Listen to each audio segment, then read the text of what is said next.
Good morning, everybody. My name is Michael Butler. I'm a proud graduate of the Community College of Philadelphia and fellow classmate of Eleni McDaniels in the honors program, and I'm a current rising senior at Temple University. With that being said, today I would like to talk about the virtues of perseverance and its relevance to each one of our individual lives. Simply put, this is an Ivy League classroom, as you guys can see. Like, Penn has a cool logo and stuff like that. If you guys haven't figured it out by now, this is a big time. Like, I'm not really of the educational mold. In a nutshell, I'm a military brat. As an adolescent, I never really liked school like that. Never had much respect for authority, which is why I think God had a predestined I was going to be a social worker someday. Because I was the main person in school who would always want to give the administration and all those social workers and counselors hell. So this is his convenient way of saying, you know what, Mike, I was preparing you for this all along. So now we get out of the way, we can get to the meat of things. Simply put, perseverance is something that is not just a great word for the plaques and the pictures on the office walls and the Zig Ziglar talks. Perseverance is something that means something important to all of us. You never know what a difference time makes in your life until you look at things in a bigger picture, which is something that Caroline has stressed with me over the last 2 years that I've gotten to know her. Jack and the rest of the speakers, as well as our peers, have taken note of. I'm sure a lot of you know that a short time ago, many of us might not have been in an academic space, much less have been mindful of our impact on society as a whole. But over time, in just this short summer session, we've all grown tremendously.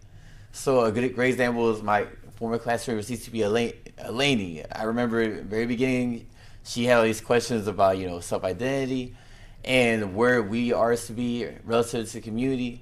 But by the end of this great session, a lot of those questions have been answered. The thing is, we have to remember at the end of the day is that we're all vital cogs in society, and more importantly, whether we realize or not, like the gentleman just stepped up before us, we all represent something to people who we would not realize we impact. So think about every time when you step outside your house and you have a smile on your face. There's kids that are looking up to you or whatever that you might even be realizing. So instead of us focusing so much on self or whatever, think about what it takes for us to shine within and ensure that light to the rest of the world. Because as people who want to impact social change, it's important for us to realize we can make a difference together. And that's something we should never lose sight of. And with that being said, I want to look back to an anecdote from my city year. I participated with the nonprofit here in the city year, Greater Philadelphia. It's a program enacted a couple of decades ago, championed by current President Obama to impact social change around the world via after-school programs and school involvement.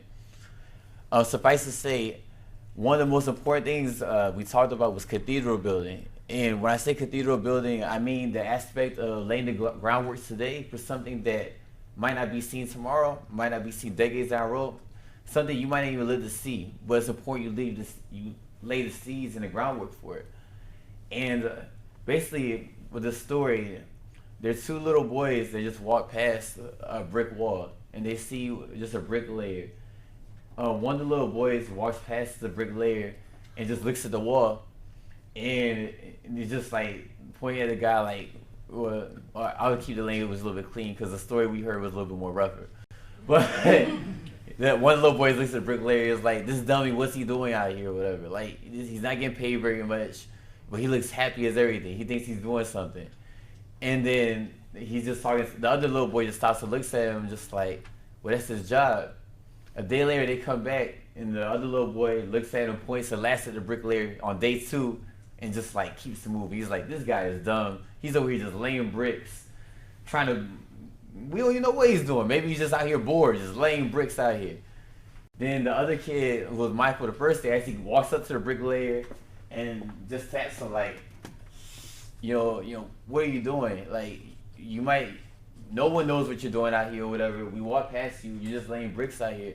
What's this for? And then the bricklayer turns around, looks at the kid. Mind you, the bricklayer's wall is like this big. It's bad. This guy is not doing a whole lot of work. But the bricklayer turns around, looks at the kid and says, I'm building a cathedral. And that's impactful because literally, unbeknownst to anybody walking around that bricklayer realizes that he has a much, much bigger vision in mind. Something that most people might not see. something that most people might not even lose sleep on. But it's important for him to have that idealism, which is something that whether or not I think everyone realizes we've been fostering with ourselves, is that small glimmer of hope within us is something that shines within all of us as a collective whole. But if we don't share our own personal joys and our triumphs, even our tribulations with the world, nobody is going to be able to look back and say, wow, I can do that too, whatever. So I say, don't look at what we're building right now in front of us, because obviously this is a small classroom, and many of us are at minimal means. See the potential that you can impact on the community for the future, and then live in that. Thank you very much. My name is Michael Butler.